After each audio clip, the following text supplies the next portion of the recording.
ತ್ಯಾಗ ಕೆಪಿಸಿಸಿ ಕಟ್ಟಪ್ಪ ಕನಕಪುರದ ಬಂಡೆ DCM DK Shivakumar ಹೂಡಿದಂಥ ಕಟ್ಟ ಕಡೆಯ ಅಸ್ತ್ರ. ಇವತ್ತು ಕೆಪಿಸಿಸಿ ಅಧ್ಯಕ್ಷ ಸ್ಥಾನದ ಬಗ್ಗೆ ಡಿಕೆಶಿ ಆಡಿದ ಮಾರ್ಮಿಕ ಮಾತು ಕಾಂಗ್ರೆಸ್ನಲ್ಲಿ ಉರಿತಾ ಇರುವಂತಹ ಬೆಂಕಿಯ ದರ್ಶನ ಮಾಡಿಸಿದೆ. ಸದ್ಯದ ಬೆಳವಣಿಗೆಗಳಿಂದ ಡಿಕೆಶಿ ಬೇಸರಗೊಂಡಂತೆ ಕಾಣಿಸ್ತಾ ಇದ್ದು ಕುರ್ಚಿ ಕುರುಕ್ಷೇತ್ರದಲ್ಲಿ ಒಂಟಿತನದ ಭಾವದಲ್ಲಿದ್ದಂತೆ ಕಾಣಿಸ್ತಿದ್ದಾರೆ.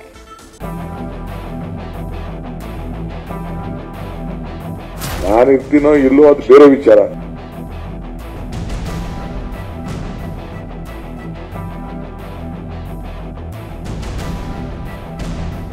ನಾವು ಪರ್ಮನೆಂಟ್ ಆಗಿರಕ್ ಆಗಲ್ಲ.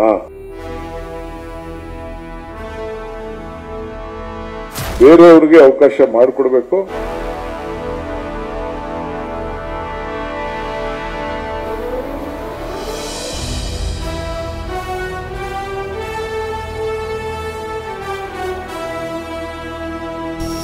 ಇದು ಕನಕಪುರದ ಕೆಪಿಸಿಸಿ ಕಟ್ಟಪ್ಪ ಸಿಪಾಯಿ ಶಿವಕುಮಾರನ ರೋಧನೆ. ಡಿಸಿಎಂ ಭಾವಲೋಕವನ್ನ ಆವರಿಸಿದ ಈ ಶೂನ್ಯ ಬಂಡೆಯನ್ನ ಒಂಟಿತನಕ್ಕೆ ತಳ್ಳಿದೆ. ಗೊತ್ತಿದ್ದ ದಾರಿ ಅರಸಿ ಹೋದ ಡಿಕೆಶಿಗೆ ದುಬಾರಿಯಾಗಿಸಿ ಏಕಾಂತಕ್ಕೆ ತಳ್ಳಿದೆ. ಹಸ್ತದಂಗಳದಲ್ಲಿ ಎದೆಗೆ ಮುಟ್ಟುವ ಕಥನ ಬರೆದ ಕಾಂಗ್ರೆಸ್ ಲೇಖಕರು ದುಃಖಾಂತ್ಯದ ಕ್ಲೈಮ್ಯಾಕ್ಸ್ ಏನಾದ್ರೂ ಗೀಚಿದ್ರಾ? ಕುಂತಿ ಪುತ್ರರಿಗೆ ಸಿಕ್ಕ ಪಾಲು, ರಾಜ್ಯದಲ್ಲಿ ಗದ್ದುಗೆ ಗೆಲ್ಲಿಸಿದ ಪಾತ್ರಧಾರಿ ಕನಕಾಧಿಪತಿಗೆ ಪ್ರತಿಫಲಾಕ್ಷಿಯೇ ತಪ್ಪು ಅನ್ನುವ ಸ್ಥಿತಿ ನಿರ್ಮಿಸುವ ಯತ್ನಗಳು ಸಾಗಿವೆ.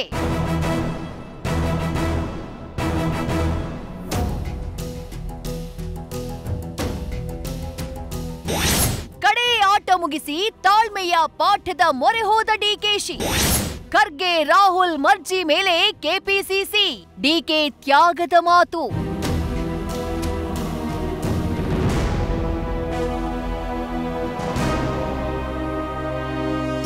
ಸೆಪ್ಟೆಂಬರ್ನಲ್ಲೇ ಸ್ಕ್ರಿಪ್ಟ್ ಹೆಣೆದ ಸಿದ್ದು ಕ್ಯಾಂಪ್ ನವೆಂಬರ್ ಕ್ರಾಂತಿ ಎಂಬ ಭ್ರಾಂತಿಯನ್ನ ಹುಟ್ಟಿಸಿ ಅದನ್ನ ಭ್ರಮಾಲೋಕಕ್ಕೆ ತಳ್ಳುವಲ್ಲಿ ಆರಂಭಿಕ ಯಶಸ್ಸನ್ನ ಪಡೆದಿದೆ.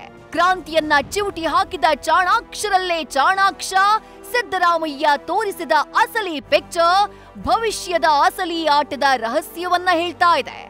ಈಗ ಡಿಕೆಶಿ ಬೇರೆ ತ್ಯಾಗದ ರಾಗ ಸಂಯೋಜನೆಯನ್ನ ಮಾಡಿದ್ದಾರೆ.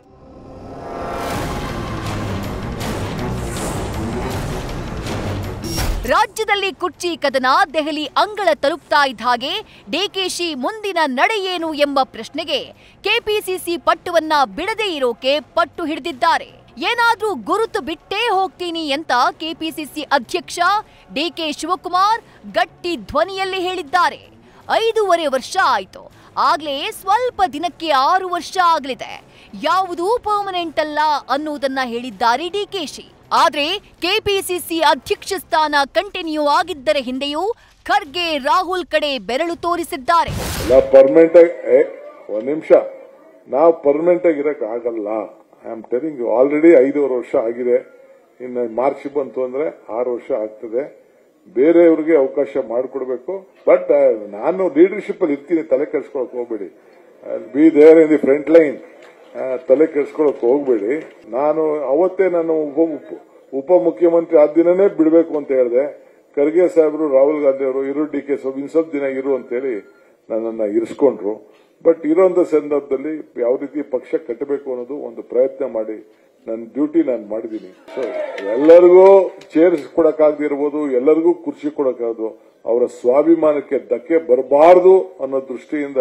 ಯಾಕೆಂದ್ರೆ ನೀವು ಯಾರು ಕಾರ್ಯಕರ್ತಿಲ್ಲ ಅಂದ್ರೆ ನಾವ್ ಯಾವ ಮಂತ್ರಿನೂ ಆಗಕ್ಕಾಗಲ್ಲ, ಯಾವ ಚೀಫ್ ಮಿನಿಸ್ಟರ್ ಆಗಲ್ಲ, ಯಾವ ಡೆಪ್ಯೂಟಿ ಸಿಎಂ ಆಗಲ್ಲ.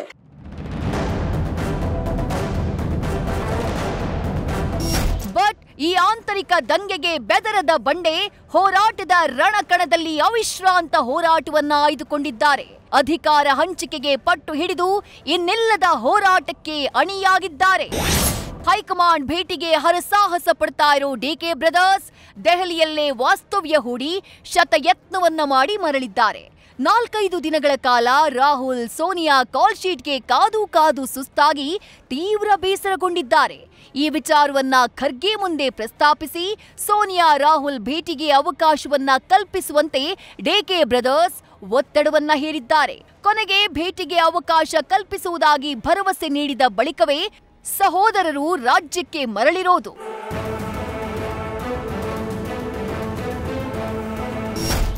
ಇವತ್ತಿಗೂ 10 ಜನಪತ್ ರೋಡ್ ಡಿಕೆಶಿಗೆ ಕ್ಲೋಸ್ ಆಗಿದ್ದೇ ಇಲ್ಲ. ಆದ್ರೆ 4 ದಿನ ಕಾದ್ರೂ ಗೇಟ್ ಓಪನ್ ಆಗ್ಲೇ ಇಲ್ಲ. ಇದೇ ವಿಚಾರಕ್ಕೆ ಇವತ್ತು ಡಿಕೆಶಿ ಭಾವುಕರಾದ್ರು. ಖುಷಿ ಪಡೋರು, ಅಳೋರು, ದುಃಖ ಪಡೋರು ಅವರ ಇಚ್ಛೆಯಂತೆ ಮಾಡ್ಲಿ ಅಂತ ಒಗ್ಗಟ್ಟಿನಲ್ಲೇ ಮಾತು ಮುಗಿಸಿದ್ರು. ಯಾವ ರೀತಿ ಅಧ್ಯಕ್ಷ ಆದವ್ರು ಕೆಲಸ ಮಾಡ್ಕೊಂಡು ಹೋಗ್ಬೇಕು ಅನ್ನೋ ದೃಷ್ಟಿಯಿಂದ ಅವರು ಡಿಸಿಪ್ಲಿನ್ ನಾವು ಮೇಂಟೈನ್ ಮಾಡಬೇಕಾಗ್ತದೆ. ನಮ್ಮ ಪಾರ್ಟಿಗೆ ಏನಾದ್ರು ಒಂದು ಗುರುತನ್ನು ಬಿಟ್ಟು ಹೋಗ್ಬೇಕಾಗ್ತದೆ, ಕಟ್ಟಡಗಳನ್ನ ಕಟ್ಟಬೇಕಾಗ್ತದೆ. ಇವೆಲ್ಲ ಪಕ್ಷಕ್ಕೆ ಏನೇನು ಬೇಕೋ ಅದನ್ನ ನಾನು ಹೇಳ್ತಾ ಇದ್ದೀನಿ ಹೊತ್ತು ಬೇರೆ ಏನಿಲ್ಲ. ನಾನು ತ್ಯಾಗ ಓಡೋಗೋ ಮನುಷ್ಯ ಅಲ್ಲ. ಎಲ್ಲಿವರೆಗೂ ನನಗೆ ಗಾಂಧಿ ಕುಟುಂಬ ಮತ್ತು ಕಾಂಗ್ರೆಸ್ ಪಕ್ಷದ ಅಧ್ಯಕ್ಷರು ಕೆಲಸ ಮಾಡ್ಕೊಂಡು ಹೋಗು ಅಂತ ಹೇಳ್ತಾರೋ ಆ ಕೆಲಸವನ್ನು ನಾನು ಮಾಡ್ಕೊಂಡು ಹೋಗ್ತೀನಿ. ಆಯ್ತು ಪಾಪ, ಖುಷಿ ಪಡೋರು, ಹಡೋರು, ದುಃಖ ಪಡೋರು ಅವರ ಇಚ್ಛೆಯಿಂದ ಮಾಡ್ಲಿ. ನಿಮ್ಗೂ ಒಳ್ಳೆ ಆಹಾರ ಸಿಗ್ತಾ ಇದೆಯಲ್ಲ, ನೀವೆಲ್ಲ ಚೆನ್ನಾಗಿ ಖುಷಿ ಪಡ್ತಾ ಇದೀರಲ್ಲ, ಖುಷಿ ಪಡಿ. ಜನ ಎಲ್ಲ ನೀವೆಲ್ಲ ಸಂತೋಷ ಆಗಿದ್ದು ನಾವು ಸಂತೋಷ ಆಗಿದ್ದೀವಿ. ಈ ಮಧ್ಯೆ ಸಂಪುಟ ಪುನರಚನೆ, ನಾಯಕತ್ವ ಗೊಂದಲದ ನಡುವೆಯೂ ಸಿಎಂ ಡಿಸಿಎಂ ಒಟ್ಟಿಗೆ ಸಂಚರಿಸಿದ್ರು. ವಿಧಾನಸೌಧದಿಂದ ವಸಂತನಗರದ ಕಾರ್ಯಕ್ರಮಕ್ಕೆ ಒಂದೇ ಕಾರ್ನಲ್ಲಿ ಪ್ರಯಾಣಿಸಿದ್ರು. ಬಳಿಕ ಕೆಪಿಸಿಸಿ ಕಚೇರಿಗೆ ಒಟ್ಟಿಗೆ ಆಗಮಿಸಿ ಒಗ್ಗಟ್ಟಿನ ಪ್ರದರ್ಶನವನ್ನ ಮಾಡಿ ಅಚ್ಚರಿ ಮೂಡಿಸಿದ್ರು. Harish Kakol, political bureau, news first. News first ನಿರ್ಭೀತಿಯಿಂದ ನಿಮ್ಮ ಪರವಾಗಿ.